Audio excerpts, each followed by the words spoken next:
on the System Setting menu. This section will display options like Organization, Activity Log, Database, and Change Password. Now, click on the Organization menu. A sign-in form will appear. Enter the organization ID, user email, and password, then click on the Login button to proceed. Login is successful, and now you will see the Organization menu, which shows the logged-in organization's details in an editable form. To create a new organization, click on Create New.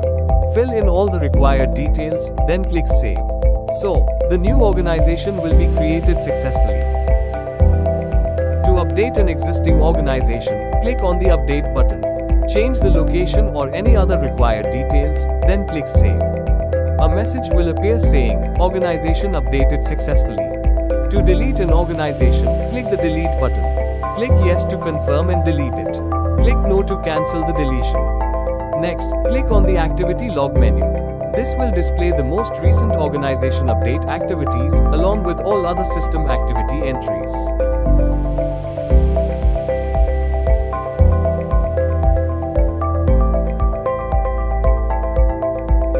Now, click on the Database menu. A drop-down lets you switch between SQLite and SQL Server.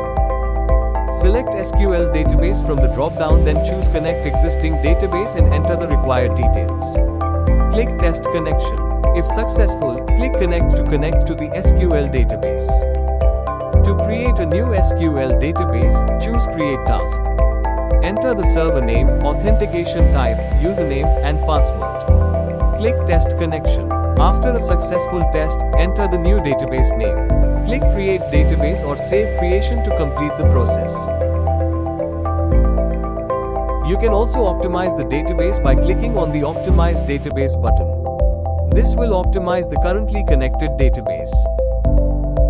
Finally, click on the Change Password menu.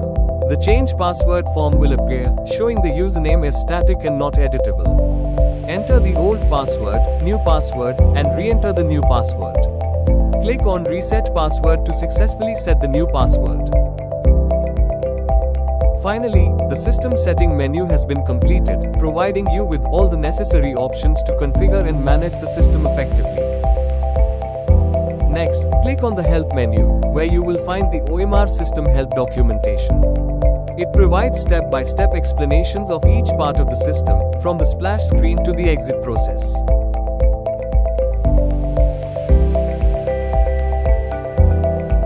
Next, click on the About menu, where you will find company details, system information, and license information.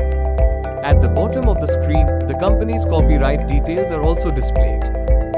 When you click on the Terms and Conditions menu, the system will open the company's website, where you can view all the terms and conditions information. When you click on the AULA menu, the system will open the company's website, showing the End User License Agreement details. When you click on the Privacy Policy menu, the system will open the company's website, where you can view the privacy policy information.